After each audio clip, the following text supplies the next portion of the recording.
Delmar Bauta. My pronouns are they and them. I've been a birth worker in one capacity or another for 20 years. I am a doula.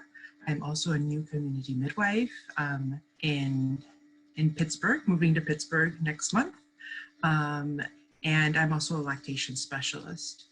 So I've been doing the work of supporting families and advocating for families for 20 years now. I've also been a home visitor or family coach with programs like Healthy Start and Happy Families. So self-care is very Instagram-like, right? For a lot of people, they think it looks like living the Instagram life, taking that milk bath with flower petals floating in it. And that's definitely self-care if that's your thing.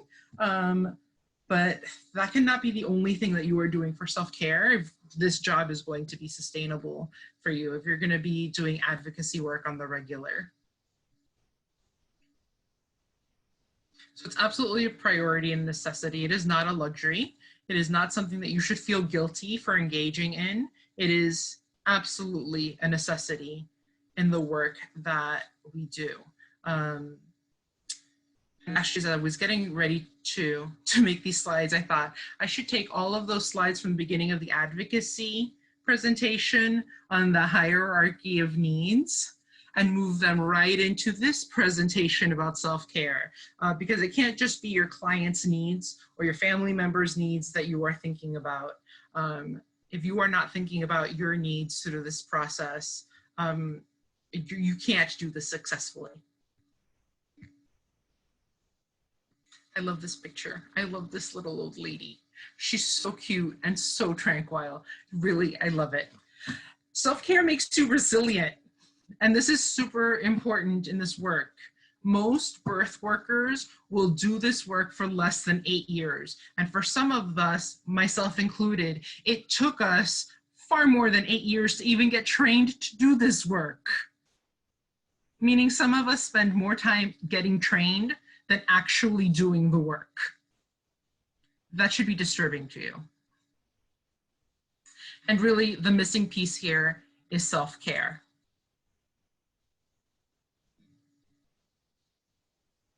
Also, your clients, the people that you care for, are not getting the best of you if you're not doing self-care. The people you care for get the best of you and not what's left of you. You can't scatter your pieces all over the world and then expect to be whole for the people that you care about. So the first and most important skill for self-care is self-awareness. And that looks like knowing your triggers, practicing mindfulness, and acting on purpose. And we're going to look at what those things mean. Getting to know your triggers looks like asking yourself some questions. And this slideshow is really full of a whole lot of questions for you to consider. I wish that I had some like clear-cut answers for you about what exactly you should be doing. But the truth is that everybody's life circumstances are different and our work happens in the context of our lives. So I can't tell you exactly what to do. I can tell you what worked for me. I can tell you what works for some people that I'm intimately close with. But the truth is that you need to answer these questions for yourself so that you can figure out what's going to work for you, what's going to keep you in this work for the long term. So what sets you off? Where do you feel it in your body? Or what memories does it bring up? So where do you feel it in your brain? And how do you usually react? These are the questions that you should be asking yourself about your triggers. And those last two might be different depending on what sets you off, right?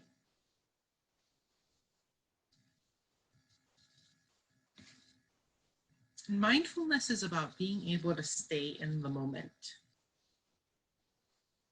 How do I feel right now? What thoughts are these, is this situation bringing up for me right now? And probably one of the questions that a lot of people don't get to is, what is the story that I'm making up in my brain about this? And is that story true?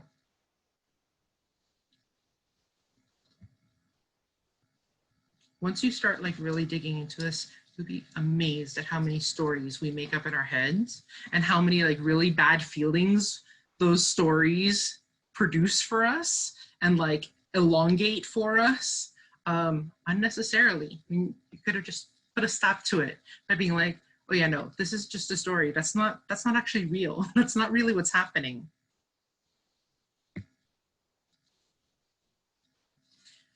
And then acting on purpose. What do you want? What does your client want? And what actions can you take to get that?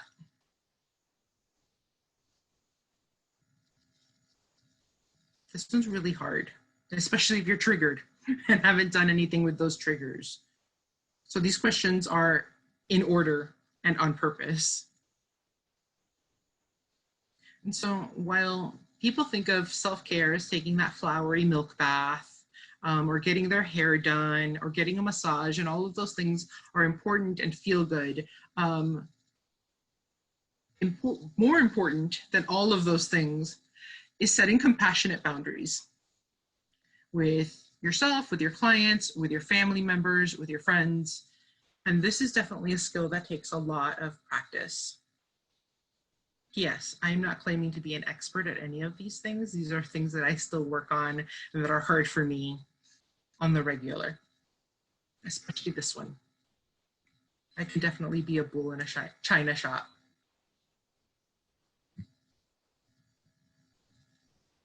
So I once got a fortune cookie that said, if you know when to stop, you can last a very long time. It is one of my favorite things ever. And so true to birth work.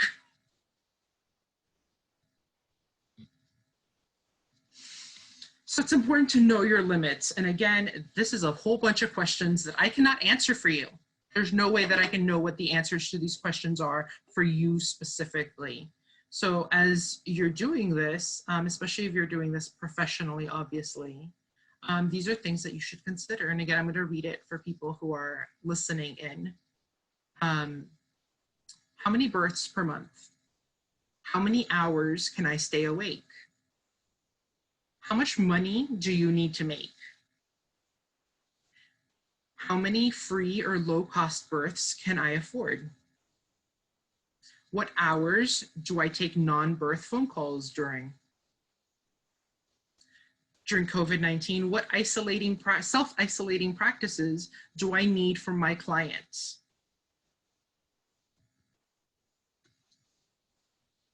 How long are you available to your clients after the birth? How do clients contact you? Do you take breaks during births for meals or naps? When do you call in a backup? And for some people, do you have a backup? Do you keep a backup? Do you go to births if you're sick? Do you go to births if your kids are sick? Are you willing to miss special events for births? So obviously I can't answer these questions for you. Only you can really answer those for yourself and for your family and what your needs are.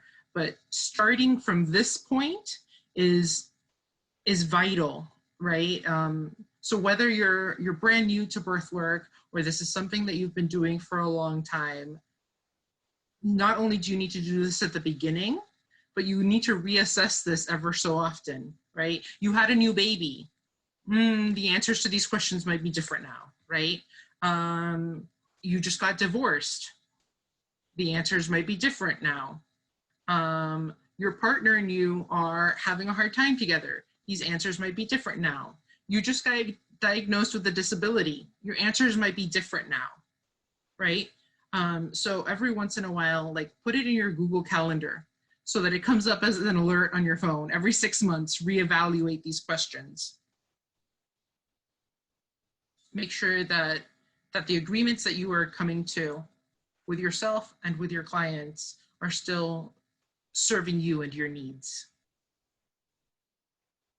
And then make sure that you're meeting your needs. Make sure that you've got the personal protective equipment that you need, that you're eating snacks and meals while you are in it.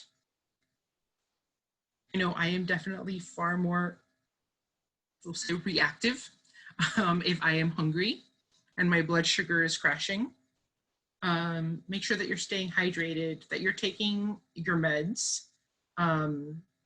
This was definitely one that I struggled with when I was a new doula. I definitely have meds that I take in the morning and at night, and they sit on my bedside, and my routine is to take them before I get out of bed and then to take them as I'm getting back into bed. But if I'm not seeing my bed, excuse me, at the hour during which I'm supposed to be taking my meds, then I wasn't taking them at all. So now I keep meds in my purse and have a reminder alarm on my phone for when I am not seeing my meds by my bedside at the hour during which I'm supposed to be taking them. Wear comfy clothes and supportive shoes if you don't go barefoot at births. Certainly if your back is hurting you or your bra is restrictive, or if you're constantly having to pull up your leggings, those are all little things, little annoyances that start to get in the way of you having your needs met. You're not comfortable. If you are lactating, plan to have a breast pump or for somebody to bring that baby to you on the regular. And take breaks. Yes, the hallmark of doula care is continuous care, right? Continuity of care. But that doesn't mean that you need to be in the room literally the whole time.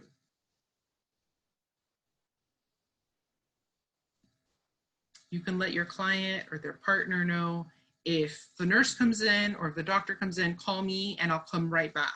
But I'm gonna go take a walk. I'm gonna go stretch. I'm gonna go call my kids and say goodnight. All of that increases your longevity. All right, so a compassionate boundary addresses the difficulty that you're feeling or experiencing, listens to the need that you have, and considers both you and the other person.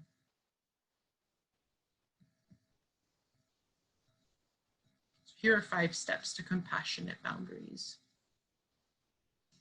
Tune into your feelings. For some of us, that also looks like, part of step 1 also looks like figuring out what the story is, the story that we're making up in our heads about what's happening, and figuring out whether or not it's true. So separating the story from your feelings. If you go online, there's a whole bunch of, I call them feeling flowers. So it looks like a flower or a wheel, and it has a whole bunch of different feeling words in it, right? And like they're grouped together by like your experiences of those feelings. And so oftentimes if I'm having a hard time separating the story from my feelings, I'll pull out a feeling wheel or I'll pull up a feeling wheel on my phone and look for like the words that I'm describing in that wheel, right? So like if my story is, well, she made me, well, the words made me are definitely not in the feeling wheel, right? So I know that that's part of the story and not the, I feel really sad, I feel really angry about what happened, right? And then accept your feelings with kindness and gratitude. Your feelings are a source of information for you. There are no negative feelings. All of them are neutral sources of information for you. And then investigate, what do I need to be protected and what do I need to be restored? And this is what then you're asking for. Pinpoint boundary that knows needs and set that boundary with compassion. So how are we going to do that? That's a whole other process, right? And sometimes it's helpful to like make a list before you make that phone call or before you start talking. Start with the good. Tell people what's going well for you, and then be direct and specific about what it is that you need. Show empathy to the needs that other people express in return. Explain how what you are asking for will benefit everybody.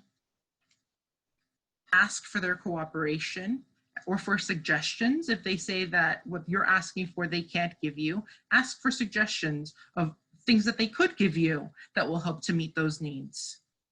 And be willing to let go of the outcomes. Sometimes people cannot get good with the things that you need to be okay and to feel restored and to feel safe.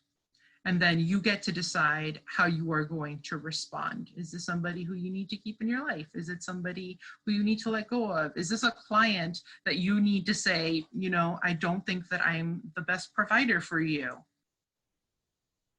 Here's a list of other providers that might be better suited for you.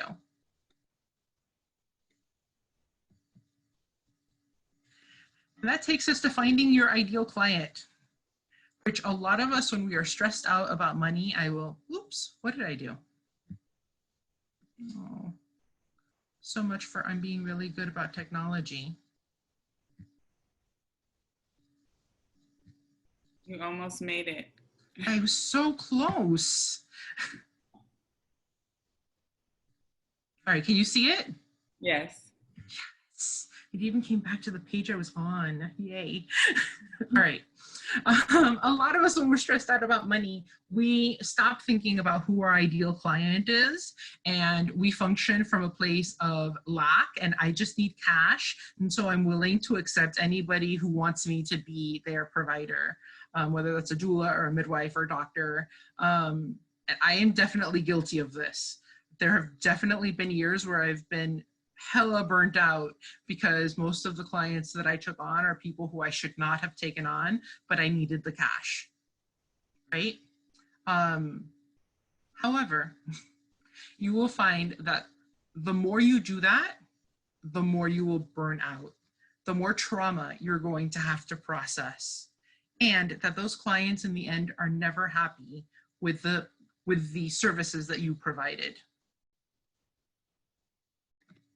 So when you have an ideal client, those clients benefit from your unique skills. It spares you the trauma, and it is a better use of your energy. So again, these are more questions for you because I don't know the answers to this for most of you. And those of you who I know what I think your unique skills are, but you may have a different idea. So what are you really good at? What do you light up when you are doing?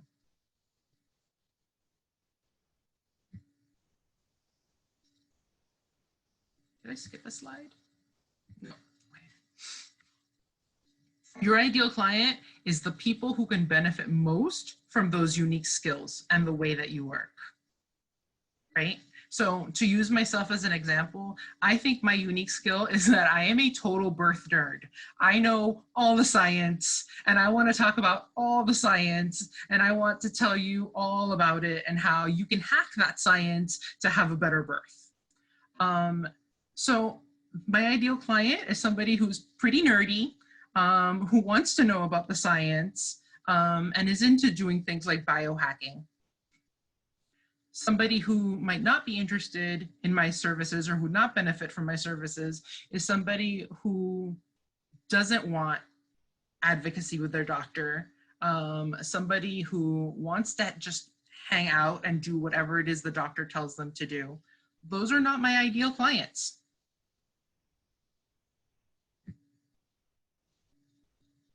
So when you work outside of your ideal, you are way in over your head. You don't have the skills that that client needs, right? You take on more trauma. You are expending far too much energy having to heal from those births. And your unique skills are being wasted, so you have much more resentment towards the people that you're supposed to be helping. It requires you to change the way that you practice. So again, you're expending much more energy at those births. The energy with those clients feels tense or off. There's no flow. You lack that connection that you have with the clients who do benefit from your unique skills. And that your clients feel it. When that flow is not there, when that connection is off, your clients absolutely sense that, which leads to people who are not happy with your services, who give you fewer referrals, who leave bad reviews. So when we think about, I'm going to take on this client who's not my ideal because I need the money, in the long run, you're shooting yourself in the foot.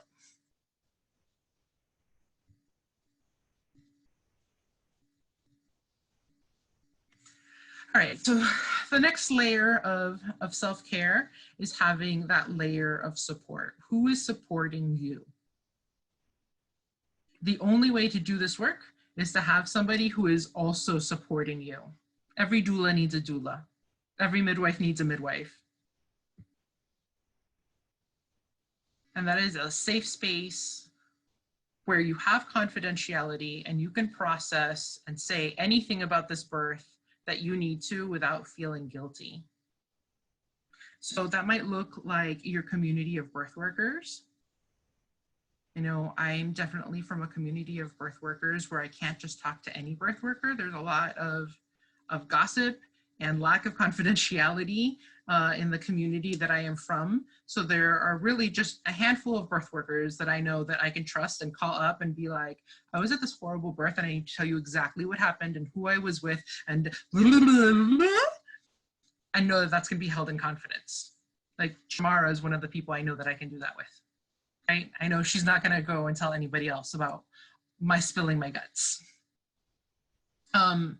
And again, that goes back to mentors, like Jamarah being my mentor, or your therapist, like literally their job is to hold that in confidentiality. So if there's nobody in your birth worker community that you can trust to hold this for you, a therapist is a really good idea.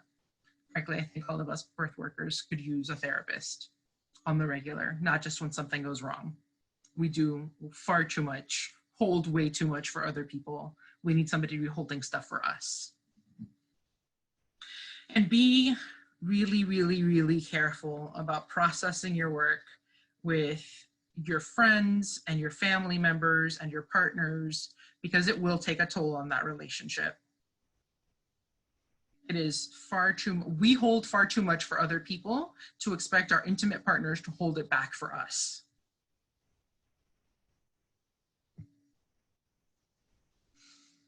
And then let's talk about trauma response symptoms, because frankly, if you do this work for long enough, you are holding a whole lot of trauma for a whole lot of people. And oftentimes those are people who don't know that they have trauma, right? So don't be one of those people who don't know that you have trauma, because you're going to be carrying that to every birth that you go to. People who are having a trauma response feel hopeless and helpless, a sense that they can never do enough, that nothing they do is ever good enough. They may be in a state of hypervigilance or easily startled. They have diminished creativity. They are really rigid in their thought patterns. And they're unable to embrace complexity or understand the complexity of a problem or a situation. They're really good at minimizing, like, no, I'm fine. Everything's good. Don't worry about me. I'm good. But they experience chronic exhaustion, right? Because all of this emotional energy is being put into propping themselves up. They might have physical ailments and immune responses in either way. So you might have a really low immune response and be more susceptible to illnesses, like contagious illnesses, or you might have a really exaggerated immune response and start becoming allergic to everything. So basically, like, your immune system becomes hypervigilant. They might have the inability to listen to what other people are telling them, and sometimes even to themselves. And they start deliberately avoiding things. I've observed this with a midwife who, I know she's in a trauma response when she starts missing lots of births. There's starts being lots of like, oops, the baby came too fast. I know that we need to sit down and have a talk, right? And because this is one of like the birth workers in my community that like we're close, I can sit down and be like, hey, I'm seeing you. Let's talk about this. They start having dissociative moments. You don't remember where you were. You don't remember the drive home, not just because you were at a birth for way too long and didn't call in your backup and you were exhausted driving home, but because you are zoned out, like you're missing whole sections of time. You feel like you're being persecuted. Sometimes you really are. But so you really should say an inappropriate sense of persecution. You're feeling guilt or fear or anger and cynicism, or you're not feeling anything at all. So numbing and an inability to empathize. You might start engaging in addictive behavior, and this doesn't have to look like drug or alcohol. It can also look like sex. It can look like video games. It can look like food, but anything that you're using to numb out. And it might even look like working more.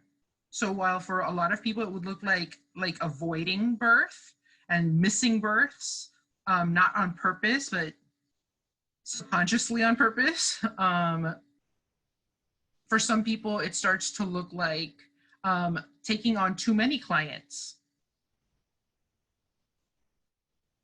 And that kind of comes also with a sense of grandiosity, an inflated sense of your importance related to your work.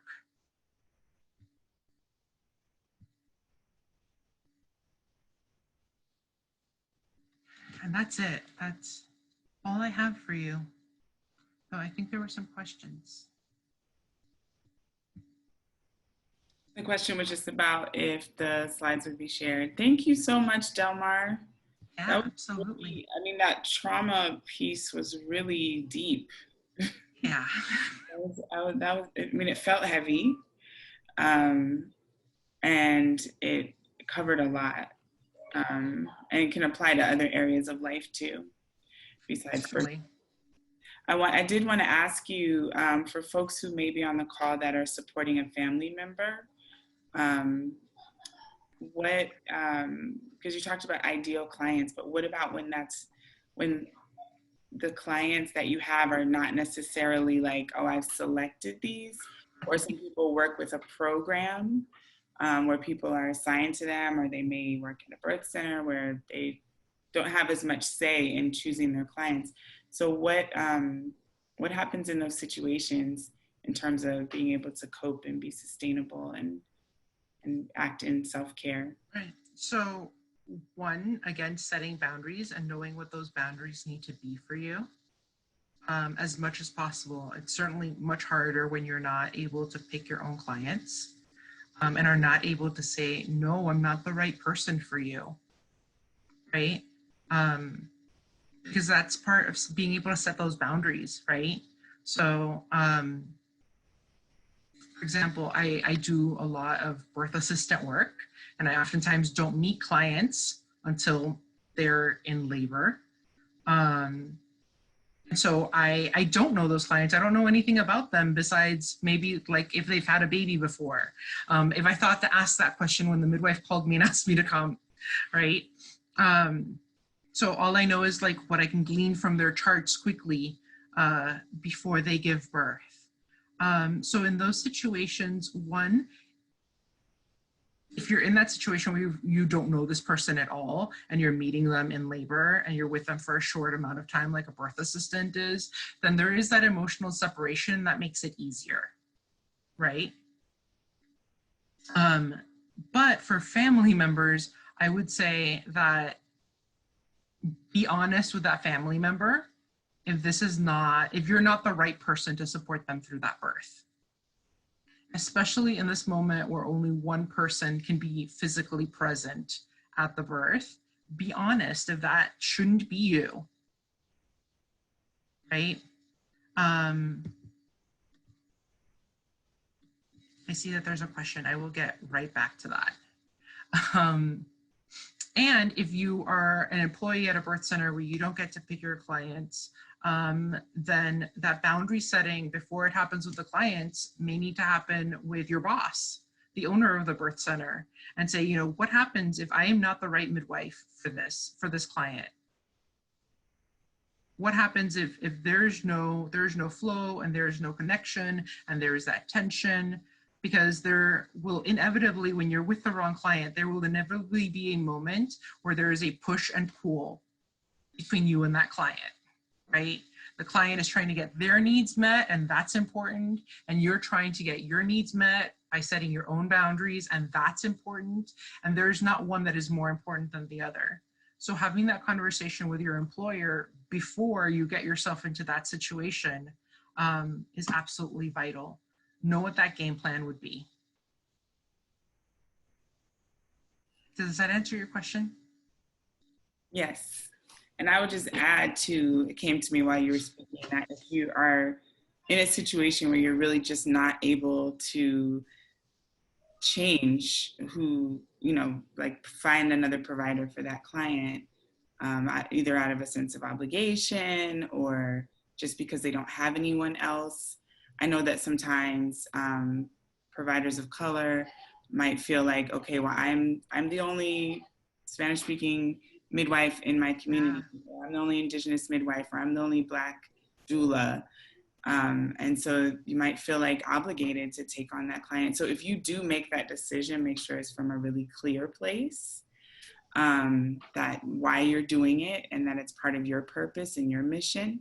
And also plan some downtime and some self and community care afterward, because you know, like, okay, I'm gonna be drained after this one. I'm gonna have to give a lot, and I'm gonna have to fill myself back up so that I can keep going. And that's whether it's a family member or a client. So that might be the only client you take that month, right? You know that that's gonna be extra work.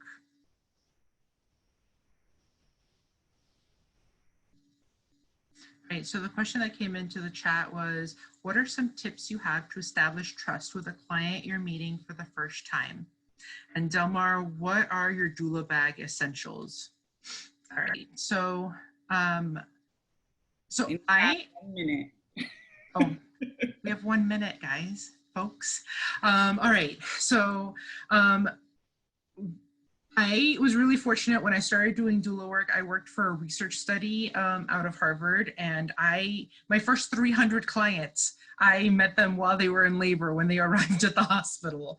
And so really, one, taking it slow, right? Think about it like when you're meeting a client for your first consult with them or for the interview.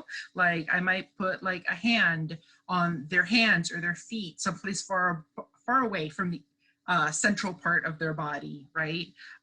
Introduce myself, lots of eye contact.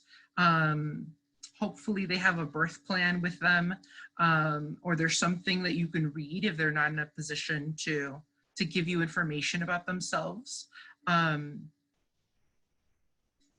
then don't make assumptions about them. So it's really not different than working with regular doula clients that you have done prenatal work with, right? You're not making assumptions about them. You're not guessing what it is that they want. You're asking every time. So treat it like you would your interview or your first prenatal visit with them, right? Be slow to establish physical touch with them, ask them where they are comfortable being touched, and hopefully there's a partner there that you can rely on for information if your client is not in a place where they can speak to you, because, for example, they're in transition. And then what is in my doula bag essentials? I will tell you that my doula bag essentials are almost all about my own self-care now, instead of stuff that I'm taking for my client. When I was a new doula, I had a whole suitcase of stuff that I thought that I needed to bring to a birth. And as time went on, I found that I opened that suitcase less and less, and it was just more junk taking up space in a birth room. So I bring some essential oils and a diffuser. I no longer bring a rebozo because I use a bed sheet or a towel to do that work. I have a beautiful rebozo that I didn't want stained with blood, so I stopped taking it to births. I used to carry Penny Simpkins' The Birth Partner with me when I was a brand new doula, so that I had a quick reference guide. Also her guide to labor progress, or her labor progress book, is also really good for quick references. I certainly carried that for a long time and made use of that for a long time. And now when I meet clients ahead of time, I actually ask them to get, do I have any up here? I don't. Those index cards that come on little rings, like they have holes punched in them and they have little rings holding them. I ask them to put in like affirmations that they like resonate with, places on their body where they like to be touched, smells that they like. So essentially they're making a cheat sheet for myself and for their partners about things that would be helpful and supportive to them in labor. So words that they didn't want me to use, all of those things, so that if I'm joining them in labor, I have a quick reference guide of things that they want or don't want from their doula or from their partner. So that's stuff that they bring. I no longer bring a birth ball unless it's a client who can't afford one or who doesn't have access to one, because they come in different sizes.